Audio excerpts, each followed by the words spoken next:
the week with your anchorman, Dennis Miller.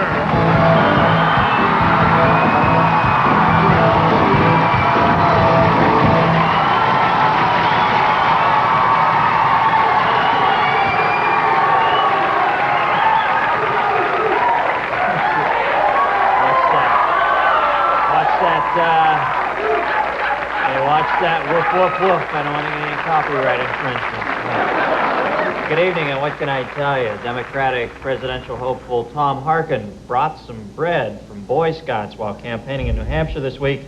The weary candidate, sagging badly in the polls, then threw the bread in the boys' faces when they explained they weren't old enough to vote. Later that same day, Harkin, jealous of the coverage Bill Clinton has received, is seen here at a New Hampshire brothel picking out the girl he wants.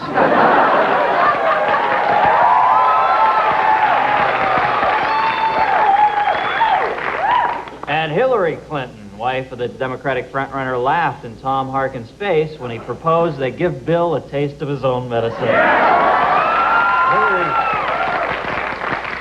Hillary has had a busy campaign week. Here she is surprised to meet yet another woman who claims to have sex with her husband. And Republican presidential hopeful Pat Buchanan's unfavorable ratings have reached such an astonishing level that in mid-speech his own hands rose up as if to strangle him. And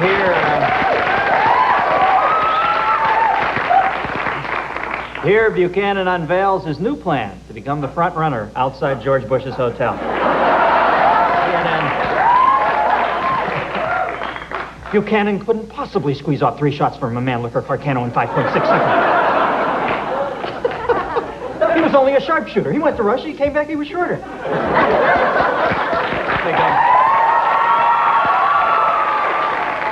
Vice President Dan Quayle and his wife Marilyn greeted Sunday school students outside a church in New Hampshire. They weren't allowed inside the church because Marilyn is the Antichrist.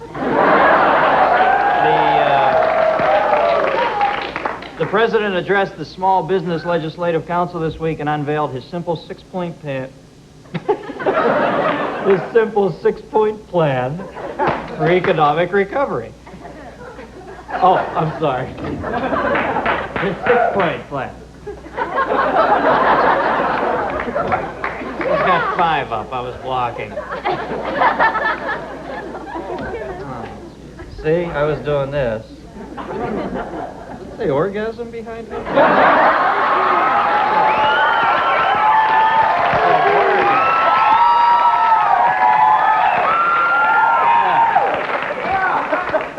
I said orgasm and I didn't see the other hand. But you know, I'm kidding.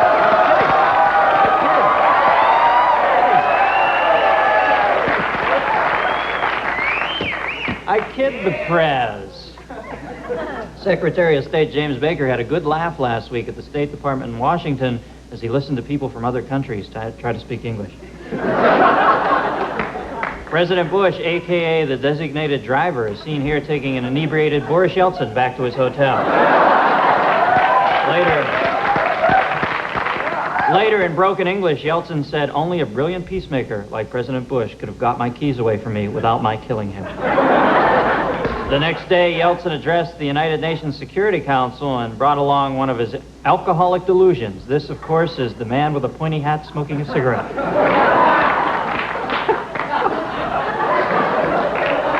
I love that joke. Oh, who is that guy? What is that about? It's somebody from the Ghostly Trio. A moment of genuine fondness was shared by Presidents Bush and Yeltsin during a performance of Love Letters. Performances continue through the weekend when they will be succeeded by Al Molinaro and Bonnie Franklin. And as things continue to deteriorate in Russia, Yeltsin returned to his homeland and demonstrated how truly desperate the situation is. He stepped off the plane, kneed the chairman of the Supreme Soviet in the groin, and swiped his wallet. Deng Xiaoping celebrated the Chinese Year of the Monkey with a lunar party. Last year, of course, was the Year of the Dead Student, celebrated with a tank party. And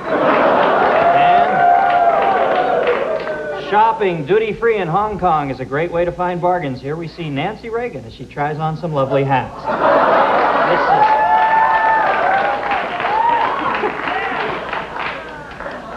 This is Yoshio Sakurachi, the Japanese House Speaker, who said we were all lazy and illiterate. I'm sure Yoshio is watching right now, and because he's so literate himself, I'm sure he can read this. Okay,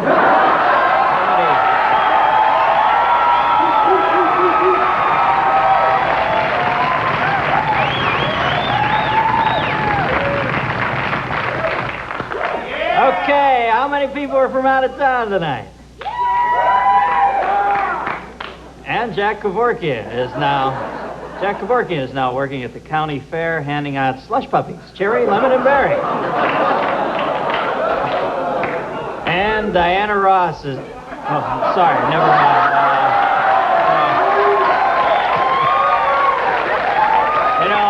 Am I the only one who thinks it's weird that after all that surgery, Mike can't keep his hair out of his damn face?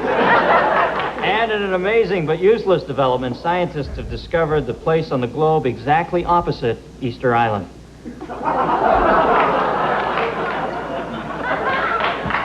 And finally, sort of an Escher print joke, and finally, nymphomaniac prostitute Kathy Willits dabs away tears of joy as her husband is sent to prison for a year. Party at Willits! Party at Willits! Guess what, folks? That's the news, and I am out of here.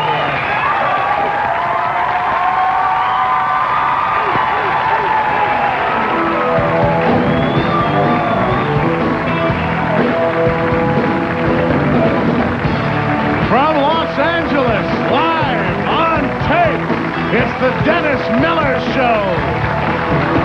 Tonight, Charles Dutton, Colin Quinn, Mary Stuart Masterson, Jon Avnet, Andy Summers, and the Soporifics.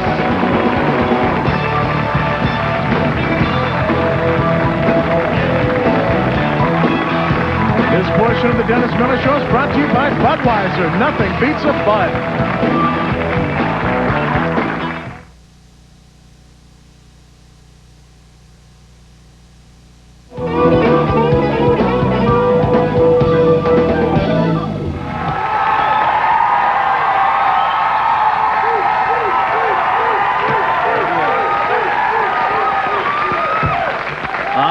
Welcome back. I saw Bugsy recently.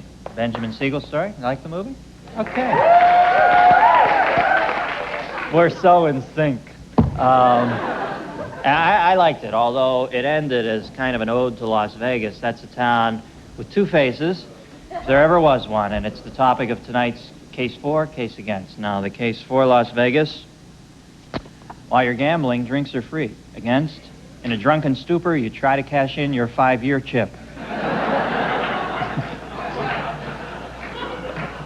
You seem so young to know what the 5-year chip is. That's a Pringle you've forgotten under the couch. The case for, the dealer sticks on 16. The case against, you stick on your bedspread. Oh! Hey, it's Vegas. The case for, there are hundreds of available showgirls. Against, yeah, and a good 2 or 3 of them have yet to develop a frothy hatred of men. Case for, you can tour Howard Hughes' hotel room. Against, while there, a 7-inch toenail pierces your foot. Hey, Vegas isn't pretty, people. Accept it. The case for, you get to see Wayne Newton live. Yeah, the case against, you see him the night he wears the regular size belt buckle. And finally, the case for Las Vegas, you can eat an entire buffet for 99 cents. The case against, you only have 81 cents left.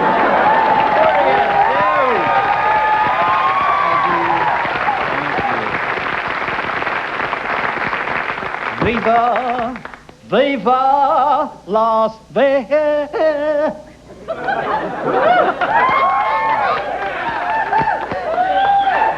Little King impression, huh? My first guest tonight developed his taste for acting in prison. Yikes. He then went on to Yale, then Broadway, where he earned 2 Tony Award nominations for his performance in The Piano Lesson and Ma Rainey's Black Bottom. Please welcome the star of Rock, Charles Dutton, folks.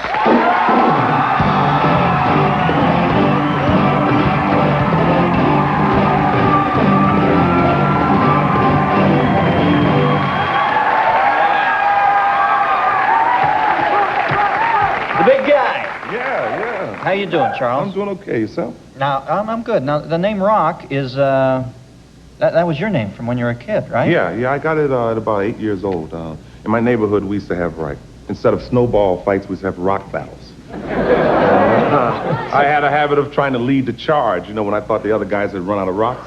And I would get my head bust, at least twice a month. And so my mom and dad started calling me Rockhead. And I had an amateur boxing career. Yeah. And the head disappeared, and they called me Rock. Yeah. Everyone calls me that.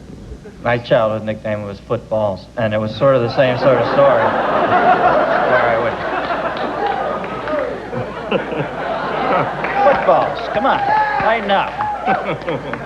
Now, what is it you learned act? You got your first taste of acting in prison? No. Yeah, I had spent 7.5 years in prisons in the state of Maryland for manslaughter, possession of deadly weapons, and assault on a correctional officer. I know that sounds horrible, but we're all mitigating circumstances. Well, manslaughter always sounds worse than murder to me, even. Murder one sounds like a basic college course. But manslaughter, man, that is dragging Stephen Boyd under the chariot. I got in trouble. You were a young man. 17 years old, and got in a fight with a guy. He nearly killed me. And he lived, I lived and he died. And Baltimore's got mean sentenced. streets, wasn't it? It's no tougher than any place else. But I got sentenced to 5 years and got out in a couple of years and went right back in for possession of deadly weapons. And then I got an additional 8 years for fighting a guard. And I was a radical at the time, I was...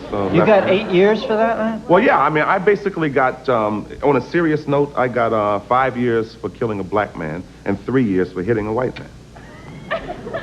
Well, I don't know that enters that. I'm just amazed that you just fought with you. Yeah, it was a prison fight with a guard. Yeah. I'm just surprised it's that stringent. But I guess once you get in there, the rule book's kind of. Yeah, it's a little different, than the street, but it's a little different. Now, I'm always amazed. Not that I've met that many people who have been in prison, but I've seen your show a couple times, and I've seen you on talk shows. You seem like such a jovial, bright. Self-contained man. When you look back on that, the 17-year-old kid who killed somebody, what, is that a different person? Or I'm always amazed by that phenomenon. I can't imagine you. Well, no, it was... Just survival? The problem with me growing up was that I never looked the part as a tough guy. I always considered myself a gentleman. I always respected elderly people, my parents, my friends' parents. But I just had a violent kind of karma around me. And so guys would come into the neighborhood and say, "Who is that Rock? He don't look so tough to me." Bam! Right. And I'd get into a fight. I never started fights. I would end them, but I wasn't the kind of guy who would start fights. Yeah. But so I was living a sort of a knucklehead existence through many years of my life and wind up paying for it, in prison. Well, are you one of the... maybe the anomaly that the prison system saved you? It seems like in some ways it amplifies problems, but certainly you seem to have resurrected your life. Yeah, it's a tough thing, it has nothing to do with rehabilitation. It has more to do with an inmate in the solitude of their cell, looking in the mirror, right, and then saying, I'm tired of this. Right. I've had enough of it. And then you somehow go about trying to discover your own humanity. And once you get that, you see that you understand the responsibility that you have for causing destruction in your own community. Yeah. And accepting that responsibility and trying for some kind of redemption, It has nothing to do with prison programs and all that. It has to do with the individual. Very ironic that in the belly of the beast, as it were, one would get in touch with one's own soul. Well, that's sort of a sad case with the guy who wrote it, Yeah. But, and Abbott. Well, we'll be right back with Charles Dutton after this, folks. Commercial time.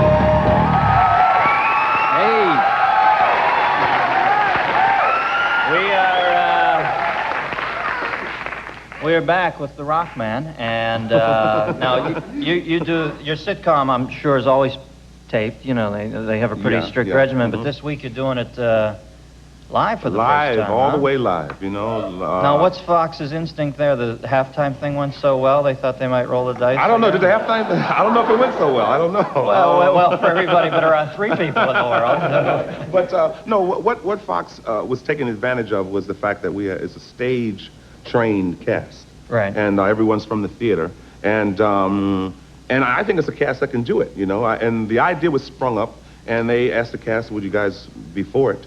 And we looked at each other, and I had been complaining about not being able to flex your stage muscles, and so here we are, you know. So people are placing bets on who's going to mess up lines, you know, and stuff like that. Probably won't be Garrett, because he's got a background in Garrett Morris. Yeah. Probably because he won't have that much to do. Oh.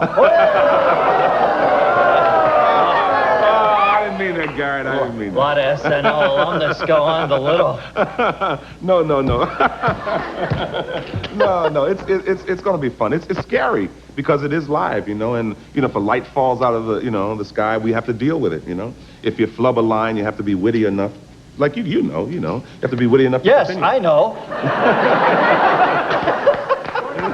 Hey, we got a clip from Rock here. Set it up for us. Oh, well, this is a clip where there's a sanitation strike, and so Rock has been out of a job for a month or so, and so he has to get a job at the hospital with his wife, and she kind of, bullies him around a little bit.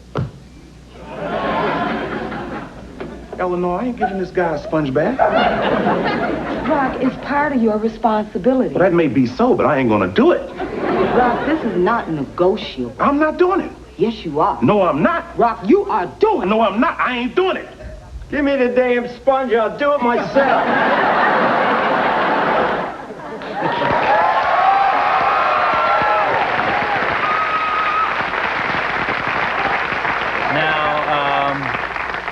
Now, Rock, albeit a worthy project, certainly in some ways is much different than Broadway, where you've got your training. I'm not demeaning this, obviously, but do you ever miss the... Oh, sure. Every day. You know, when you're training in theater, the tendency is for most immature stage actors to think, I'll never do television. Who, me? Television, then they do anything to pay their rent. But the thing is that you get a series, and you feel as a stage actor, the longer you do television, the more inclined you are to lose your stage muscles and your stage reflexes and insightfulness about life and the world and everything, because that's what the theater represents, trying to advance civilization, and you're sort of on the tube, and you're thinking, well, I got a good paycheck, I pay my car note and the house, and I'm living well, and... Yeah, it's like hitting a clock, although a very exotic clock. I mean...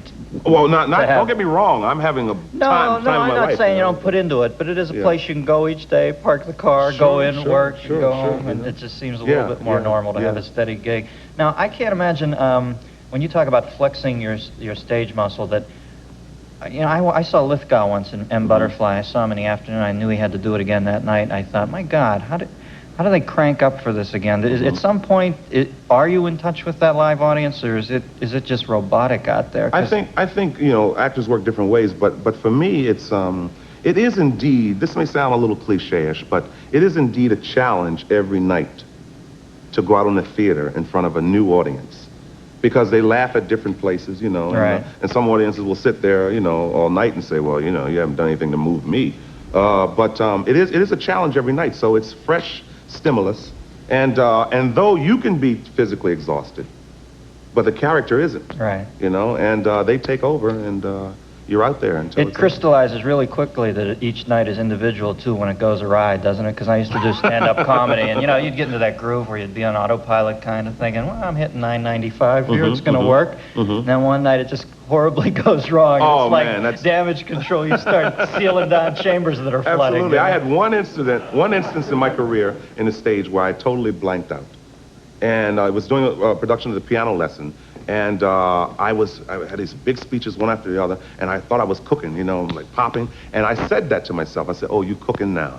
And after that split second, if someone in the audience had said, what's your name?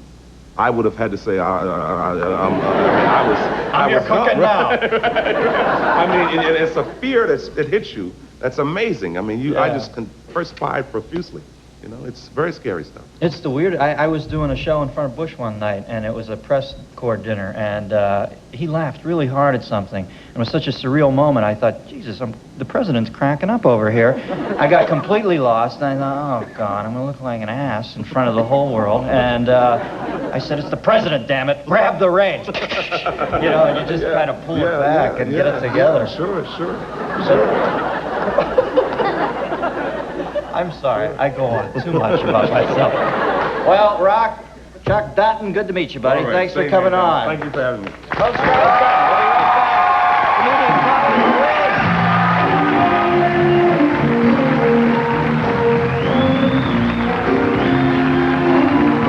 back. This portion of the Dennis Miller Show is brought to you by Dawn Dishwashing Liquid. It takes grease out of your way.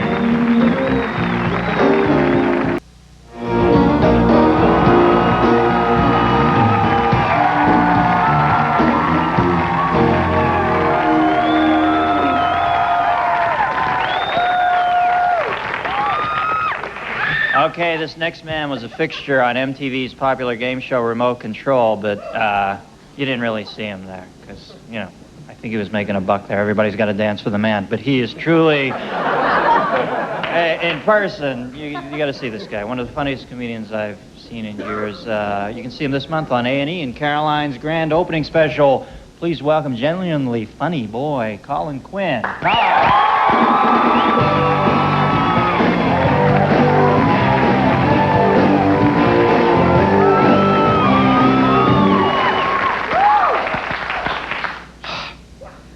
It has become apparent that the world has divided itself into two factions. Those that have a problem with me, and those that have a big problem with me. And Dick Van Patten is fast welding himself to the top of the second list. I'm going to tell you people a little humorous story about some of the rather amusing topics in my life: abandonment, betrayal, and the loss of innocence. Now, I went to a typical Hollywood award show party, which shall remain nameless because they are nameless and faceless and pointless and clueless. And, please don't applaud. I went there and I saw Dick Van Patten, America's favorite father. Now, a lot of you people are saying, how could you have a problem with Dick Van Patten? You know, he's a TV father. It's precisely that, okay? It's what he symbolizes, because if you grew up during that time period, he was more of a father sometimes than you felt your real father was, because that was reality. That's why everyone's so dysfunctional today, okay? Because you looked at that, and then you looked at your family with the divorce, or the alcoholism, or the child abuse, and you felt bad, which is why kids that grow up now are going to be a lot more emotionally healthy, because they're watching reality-based family shows like Cops and America's Most Wanted, you know? And they look at that show, they look at their family and they go, you know, my dad is no Cosby, but at least he's trying to lop my head off with me clear, you know? People take it very lightly. They say, oh, dysfunction, poo-poo. They poo-poo it, folks. And I don't really appreciate that, because it's the cause of all the problems on the earth today, all right? Dysfunctional families cause it all. Your father gets yelled at work, so he goes home and yells at your mother.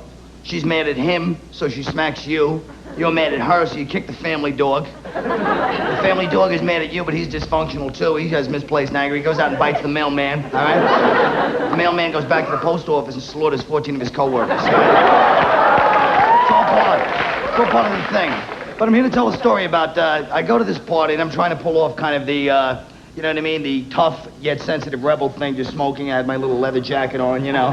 The kind of guy that would quote Rousseau, but also punch Rousseau in the face if he points out you misquoted him, all right?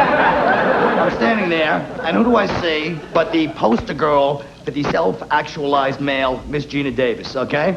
And I'm a little intimidated because not just her feminist kind of, you know, earthy quality, but also the lips that I could just see, like, nuzzling my neck in a rainy afternoon in an Amsterdam attic, while outside we hear the clip-clop of wooden shoes and the flap of the windmill as it hits the water. And the three guys in linen skinned shirts trying to cop hash off Jean-Claude Van Damme's cousin. You know what I'm saying? I'm setting up the picture, all right? So here I am.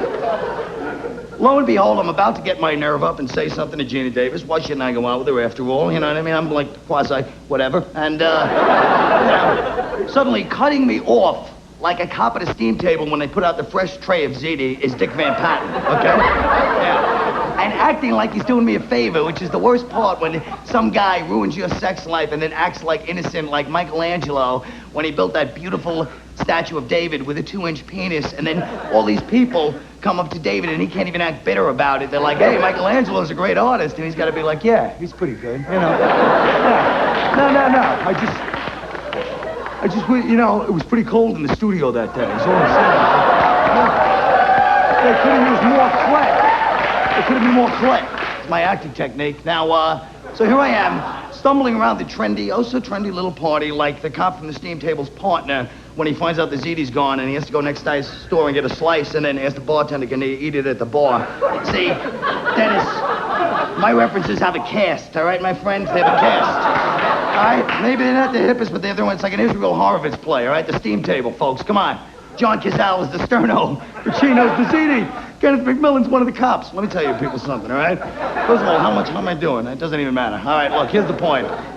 Right now, you're probably saying, oh, this guy's got to get the hammer brought down on his head. Right now, Gina Davis is sitting somewhere with the latest in a succession of vacant-eyed male models that she's not happy with, saying, trying to find an excuse to get out of the room so she can call her agent and say, get in touch with Colin Quinn, because of this set, all right? And Dick Van Patten, of course, is sitting there with the scratch sheet on the phone with Jack Klugman, warning him about tomorrow's entries at Santa Anita. And now he's going, hey, it's maiden claiming. They dropped him down to allowance. The 6 horse, I tell you, look at the fractions on the 6. I don't really know where to go for, oh, here's the point, okay? Well, I knew I had something to say when I came out here before. One? All right. Very professional. I'm like, what? All right, here's the point, folks. I finally get to meet the great giver goddess, Gina Davis, okay? And it was kind of important to me, but I knew enough not to be the needy, kind of, you know what I mean, fawning fan that she's used to. I knew that women are attracted to a guy with a little detachment. So when she puts out her hand, hello, I'm Gina Davis, you know, I go, shut up, okay? I'm talking to Dick Van Patten. I'm talking to my friend, Dick Van Patten. He's probably crazy about me by now. Look, yeah, that is it. Thank you very much.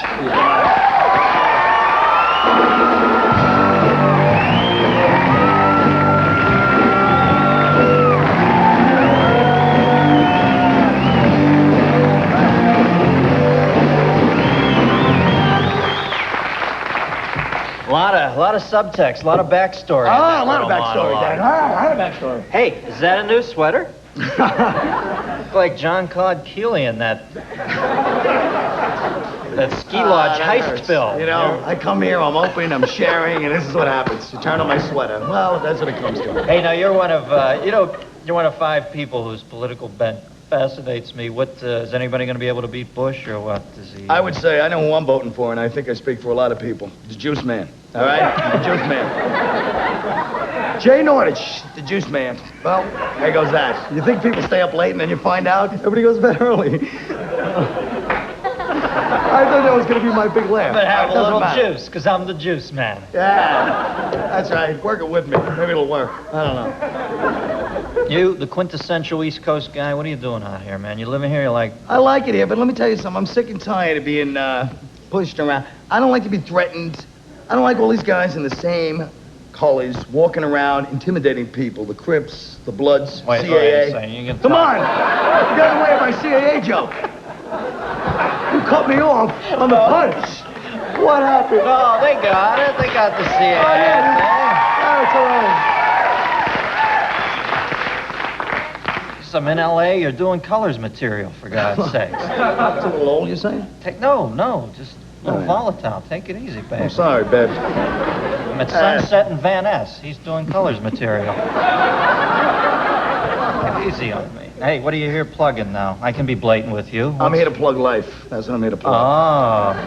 And, you know, just living, breathing, enjoying. It's a Juice Man I plugged, I guess. Well, I paid a lot for the juicer, you know what I mean? You did send me a free one, maybe, huh? Did I see Kenny Ober with you backstage? Yeah, Kenny was up there. Do you have him stand up? Do you do that on this show? The former host of Remote Control. Left me hanging. I had my hand up. Kenny, now, were you guys, did you feel stifled on that show? God, you're so, you know, you're one of the most esoteric guys I know. I used to see you singing in that bad voice. Yeah. I used to always think, God. I didn't feel stifled by the show. I felt stifled by Ken. You know, I really feel...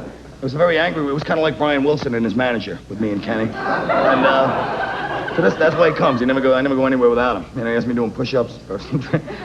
That's not really funny, but you know, Keep working, man. I'm gonna let you get out of this one. I feel like the guy watching Houdini upside down in that water thing, you know. I'm just deciding when I want to break that tank open. Go ahead. What our efforts. Yeah, we got it, all right? Jesus. All right. Sorry. I'm a Tony Curtis guy. Okay, gets out by chilling the host. Colin Quinn, folks. We'll be right back. All right, thanks, Colin, special. I'll plug it at the end.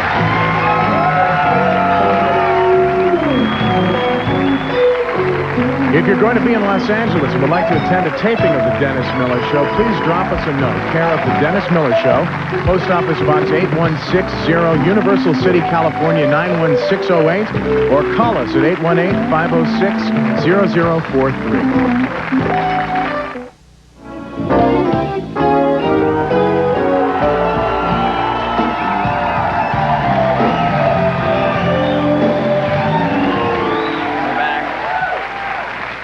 Welcome back. Next week, my guests include actors Peter Weller, Louis Gossett Jr., and Ed O'Neill, musical groups The Pixies and Marcone, and Senator Al Gore and author Derek Humphrey. You know, I saw Fried Green Tomatoes last night, and I didn't see it last night. What am I, a parrot just reading this card? I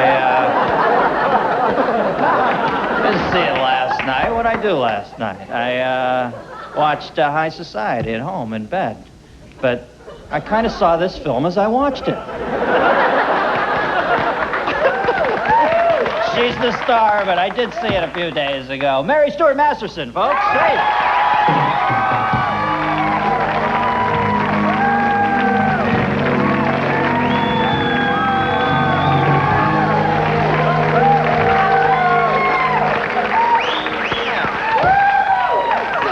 This is a little pas de deux we did there. You know, I'm in a state of perpetual plie under this desk. So what is the nickname? Is it, which part got dropped of footballs? Oh. I've been dying to know. Boy, I've been trying to dig myself out from under that lame joke for 30 minutes. Let it go. Matt, let it go. No. Hey, I did see it the other night, and I love the film. Most of you guys seen the film? Yeah. Great, huh? Now, you played Iggy, who was a really quirky character, and I was wondering, I know you've done a lot of work, but this must be the big hit for you so far, right? I mean... Yeah, people actually have seen it, you know. You've seen it. So that's weird for me. Usually everything gets on cable, and then the worst things go on cable. But yeah, in fact, this is such a big hit that we're meeting the Queen. Wow. With this movie. Yeah, and I get kicked out of antique shops like the same week because they think I'm gonna like breathe on the furniture and the varnish will curl up or something. So it's strange. Now you're gonna curtsy. You have to curtsy, right? And I always find that so weird. I know she's the Queen, and I believe. You gotta like bow your head. My friend's from England. She tried to show me I was hopeless. But... Isn't that supplication a bit weird? I mean, well, I don't even know if she can divide in her head, and all of a sudden I'm supposed to bow to her. You know? No. She probably can. Maybe she's not a quick dame, you know. She doesn't need to divide in her head. Yeah, well, she's the Queen, but I just... She's got Buckingham Palace and guards, and she doesn't need to divide in her head. But, you know, Buckingham, that's just the timeshare. She doesn't have that all idea. That's true, I've heard that. When are you going to meet her? In March, I think. Hopefully we'll meet her. Maybe she'll bump us, you know. We'll end up with, like, some fifth-level royal, like, who's, you know, in rehab or something. Benny Hill. Yeah, right. Mr. Hill. You curtsy and it gives you Indian head rub, you know. Right. You gotta watch that, Benny. He's a nut. Now, I'll look out for him. And I miss the little old bald guy he used to hang with. Ever heard? He was a wired dude, wasn't he? Like Burt Mustin on mescaline. Now, when you got this film, it seems to me that it must have been somewhat intimidating at first to hear that you were with Jessica Tandy, who's like, you know, certainly legendary, and Kathy Bates, who's a current legend, and yet not a legend. You're not and yet you're not known, and yet you're not in the film with them, kind of, because it's two distinct films. I know that was really a drag. I have to say that I was cast before they were cast, really. So I didn't even get to be intimidated until after we were already. It was past the point of turning back. So, and I mean, I'm completely honored to have been in a movie with them, and of course Mary Louise Parker, the other three named girl. Yeah, I was going to get to her. She was is really good. Wonderful, and my best leading lady yet. So. Yeah. Well, now see, I was talking to you backstage. I find your two characters, to me, I thought it was obviously that they were in love with each other, and on one level or another. I guess it's not that important, but I just thought it would have been so much sweeter if I knew they were like lesbian lovers, and that was never. He wants to see them in bed. No, I don't want to see them in flagrant delicto. I just thought it would have been. No. I thought it would have been much sweeter if we would have known that it just seemed to me. I know what you mean. It got right up to the brink, and it. Well, never... you know what? The movie really isn't about their relationship in terms of their sexuality, no matter what that may be. It's more about the importance of friendship and love in the broader sense, and what that can do for people and how it can help people get through hard times and so on. There are a lot of hard times, as you recall. Yes, the old South, man. You can't watch a movie anymore. I mean, it's not the most brutal thing, isn't it? The South is a pretty eccentric place. My whole family's from there, so I know. Yeah. Well, I like the South. I just, when you look at the old films, you just think, God, it was like a world, bizarro world from Superman or something, I think it's small town America is like that, and maybe that's the only part of America that's left intact, really, that has small towns, in the sense that anybody in a small town, there's like a microcosm in a small town. There's always some Uncle Billy who gets dressed in a dress on Saturday night, but they don't think, oh, he's cross-dressing. They say that's Uncle Billy, you know what I mean? It's just a small town thing, and so the South may seem to be rather eccentric, but really it's just sort of... Oh, that's just Uncle Wilhelmina. We're going to take a commercial. We'll be back. We'll meet the director of the film right after this. Bye.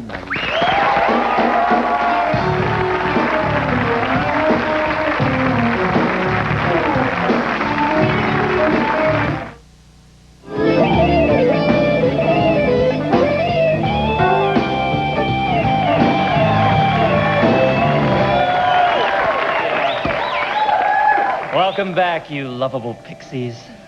Okay, Mary is staying, and joining us now is the director, the head guy, the big honcho, the head tomato on Fried Green Tomatoes. Please welcome Jon Avnet, folks.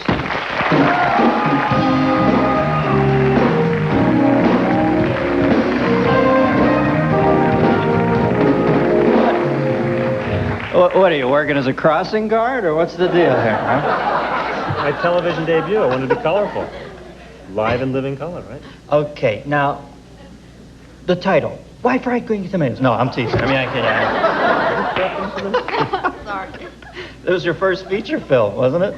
First feature film. You did TV in the past. Yeah, first feature film as a director I've been producing for a number of years. Oh, yeah? Were you scared out there, or? No, not that scared. You can't even show it if you are, can you? It has to be, Nothing scares John. No, Nothing. I'm more scared being here. Well, and directing it. You scare John. It wouldn't scare you. Weren't scared of putting her hand in an amazing scene where she has to go up to a hollowed out tree with all these bees in it. How many takes did you do on that premature? About 8 or 10, but we did it one at a time to see if it would work. And Stu, as she was referred to, because Mary Louise and Mary Stuart, all those names, she was Stu, Mary Louise was Lou. She met this guy. She went down to the beehive with me, and there were about 100,000 honeybees, and she became very calm, and just. They all wanted an autograph. Oh, stupid! I was stupid. Well, it was actually pretty amazing to shoot. Were you freaked out? Were you scared, or did they just guaranteed you that these bees were morphined up? They couldn't get a sting together if they wanted to. They didn't say that, but they told me that I was the queen bee for a day because they put the queen bee hormone on me, on my shirt, right before we'd roll, and then they'd swarm around. Wow. And we did progressive takes all in one, whatever. We started with a few, and then put more and more and more. So they would build up over time. I can't seem to forget you. Your queen bee hormone stays on my mind. Where were we filming this? Put a little queen bee hormone. We got a clip here. Want to set this up, John? Oh, this is yes. We wanted to do the sort of southern version of Babette's Feast. Mm-hmm. So the importance of food at a cafe, Fried Green Tomatoes, at the Whistle Stop Cafe. We needed to have the perfect moment, and here it came. Slinging hash, a new meaning? The two women are now running a cafe, and Iggy is learning how to cook. Sort of a rural Caligula scene here, okay? A culinary Caligula. Let's see if you can say that twice. Culinary Caligula. Culinary Caligula. Pay up. So what do you think? They're okay. The truth.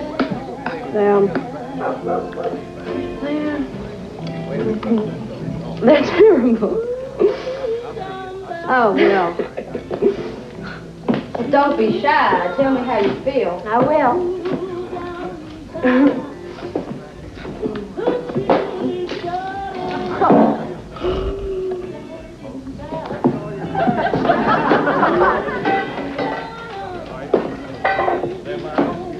What you gonna do that for?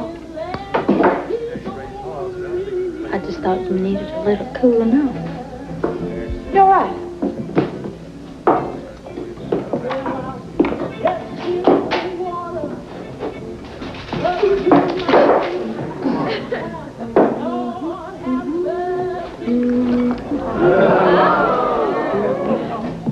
Try these.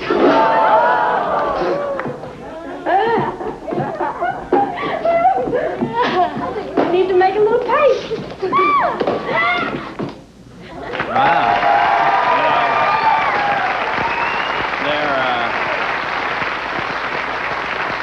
You know, there are some diners in the South where they would have then went on to serve that food. And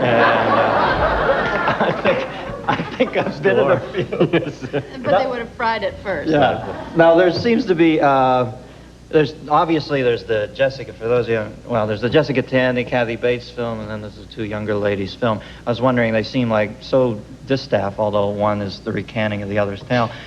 Is there one part of the film you preferred to direct, or was it...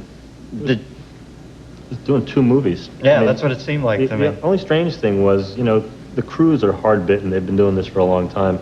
And we shot the past first. We shot the sequence with Mary Stuart and Mary Louise. Did they ever even meet? Did you ever even meet the other actresses? In readings. We met them on the weekend. We overlapped. And I'm sorry, I interrupted. So okay. you shot the past first. No, your story. But when we finished Mary Stuart and Mary Louise, everybody was very sad to see her go. And the next day we started in a nursing home with Jessica and Kathy. And the crew could not get over the fact that they were gone. It was like starting a new movie. Right. And it was extremely strange. And the climax of that was when we went back to the small town. And we went to the town to shoot the beginning and end of the movie. The crew sort of was like, it's all changed right in front of them. They had the same feeling that I think the audience has when they come back to the town. The atrophy of the town. Oh yeah, it was so sad. And you know, you pass small towns all the time, you don't blink. Right. Here, you know, you had a real sense of what the entire story was. More about Uncle Billy. Yeah. Well, it was a beautiful film, and you know, I thank you both for coming on. I really loved the film. All right, we'll be right back after this, folks. Thank you.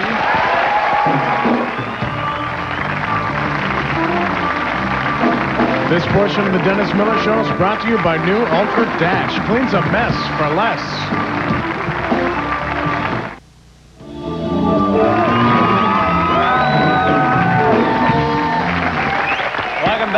Welcome back. I'd like to thank my guests tonight, Charles Dutton, Colin Quinn, Mary Stuart Masterson, and Jon Avnet, director of, at least for the last 2 days, what is the top grossing film in America. Hey, it's the weekend. I'm going to go hook my brain up to a dialysis machine. Good night, teenagers.